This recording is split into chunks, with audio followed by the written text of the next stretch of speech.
देख रहे हैं पीएन न्यूज लाइव, आपकी आवाज।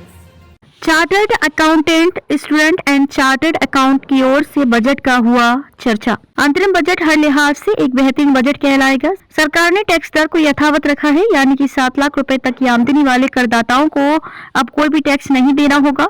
वेतन भोगियों को 7,50,000 रुपए तक की आमदनी पर कोई आयकर अब नहीं देना होगा। आयकर की पुरानी देनदारियों के मामले में वित्त मंत्री जी ने 2009 और 10 के पहले की सभी डिमांड नोटिस को खारिज कर दी है। अगर वो रकम 25,000 रुपए से कम की है, इससे करदाताओं को बड़ी राहत मिलेगी। स्टार्टअप वाली कंपनीज को मिलने वाले कर छूट को 2024 मार्च से बढ़ाकर मार्च 2025 कर दिया गया है। रिसर्च व डेवलपमेंट के लिए 1 लाख करोड़ रुपए की निधि की स्थापना करके सरकार ने प्राइवेट सेक्टर में रिसर्च को बढ़ावा दिया है। अब प्राइवेट सेक्टर 0% पर 50 वर्षों तक रिसर्च एंड डेवलपमेंट के लिए लोन प्राप्त कर सकता है। 40,000 सामान्य रेलवे बोगियों को वंदे भारत ट्रेन की बोगियों की तर्ज पर बनाने की घोषणा स्वागत योग्य है। सरकार ने अपने पिछले 9-10 वर्षों की उपलब्धियों को गिनाने में कोई कसर नहीं छोड़ी एवं आंकड़ों के साथ अपनी कामयाबियों को मजबूती के साथ पटल पर रखा। जी, मेरा नाम दृष्टि प्रधानी है, मैं एक सीए की छात्रा हूँ।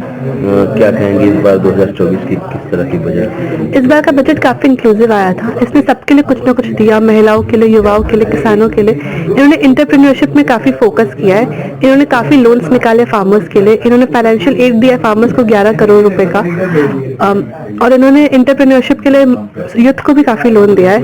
इन्होंने बच्चों के लिए 9 से 14 साल की उम्र की लड़कियों के लिए सर्वाइकल कैंसर का वैक्सीन निकाला है ताकि उनका स्वास्थ्य बरकरार रहे। अपना सर परिचय बता। सीए जय प्रधानी, पूर्व अध्यक्ष ICI वहां से। आज बजट का पेश किया गया, तो क्या कहेंगे किस तरह की बजट देखने को मिला?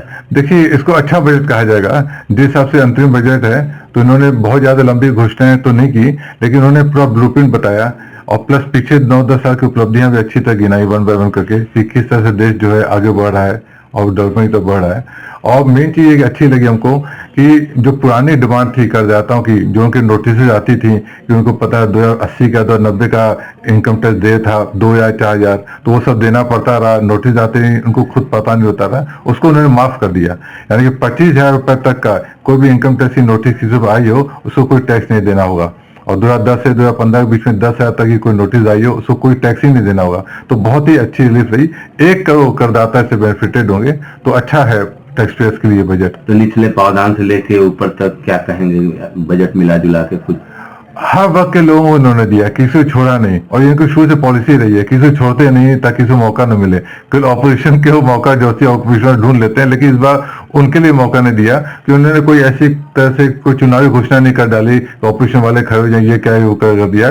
तो शांति से पूरा बजट सेशन चल भी रहा था, किसी को बोलने मौका नहीं मिला। तो इस तरह से कोई उत्तेजक कोई घोषणा नहीं की उन्होंने ताकि लोग उत्तेजित हो जाएं और वो घबराने लगे ये क्या कर वो क्या कर दिया। तो अच्छा बजट कहलाएगा और समावेशी बजट है और सबके बेनिफिट के लिए, किसी को इससे नुकसान नहीं होने वाला है। बेनिफिट सबको हो ना हो, ज्यादातर लोगों का, नुकसान तो किसी को नहीं होना है। इस बजट सबको कुछ ना कुछ मिलेगा। सबको कुछ मिलेगा। बजट क्या एक सस्टेनेबल डेवलपमेंट के लिए फोकस करता है, जिसमें एंटरप्रेन्योरशिप पे ज़्यादा फोकस किया है। अब जैसे सर एम्प्लॉयमेंट तो बहुत कम ही हो रहा है, तो गवर्नमेंट चाहती है कि लोग अपना खुद का रोजगार करें, तो उसके लिए स्टार्टअप्स के लिए उन्होंने फंड्स प्रोवाइड किए हैं और एलोकेट किए, जिसमें लोन्स उनको मिलेंगे कम रेट पे, ताकि लोग ज़्यादा बिजनेस करेंगे तो वो एम्प्लॉयमेंट वो खुद जनरेट करेंगे। बजट में बेसिकली रेलवेज पे बहुत ज़्यादा फोकस किया गया। 3 कॉरिडोर स्टार्ट किए गए और प्लस 40,000 बोगीज ऐसी रहेंगी जो वंदे भारत के स्टैंडर्ड की जाएंगी, और इसके अलावा बहुत बेटर चीज़ें की गई। जैसे कि इस साल सबको पता है कोई स्लैब रेट्स में चेंजेस नहीं हुए हैं, बट रिफंड्स के लिए काफ़ी ज़्यादा परेशान हो जाते थे टैक्स पेयर, तो रिफंड प्रोसेसिंग का टाइम 90 डेज से घटा के 10 डेज कर दिया गया है। और उसके अलावा काफ़ी नोटिस और डिमांड्स आती थी टैक्स पेयर्स की पहले पुराने सालों की, तो वो साल 2009-10 की 25,000 तक और साल 2011 से लेके 15 तक की 10,000 तक की डिमांड्स माफ़ कर दी गई हैं, और इससे टोटल 1 करोड़ टैक्स पेयर को फायदा हुआ। क्या नाम? मेरा नाम